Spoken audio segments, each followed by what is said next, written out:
ለሚቀጥለው ትውልድ በጽሁፍ ከምናስቀምጣቸው በቅርጻ ቅርጽ ከምናስቀምጣቸው የብልጽግና መሰረት ከምንጥልባቸው አንዱ መንገድ ዛፎች መትከል ነው።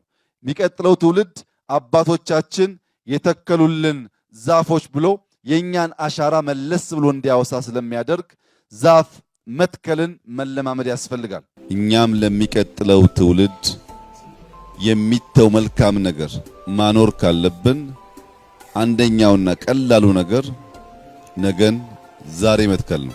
የኢትዮጵያን የታሪክ ጥፋት የኢትዮጵያን የልመና ታሪክ የሚቀይርና ኮርተው በሀገራቸው የሚኖሩ ራሳቸውን የሚያግዙ ለሌሎች የሚተርፉ ልጆች የምንፈጥርና የምናወርስ መሆን አለብን።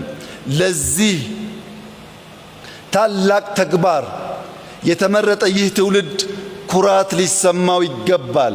ለልጆቹ መልካም ሀገር ሰርቶ ማለፍ የሚያኮራ ተግባር ስለሆነ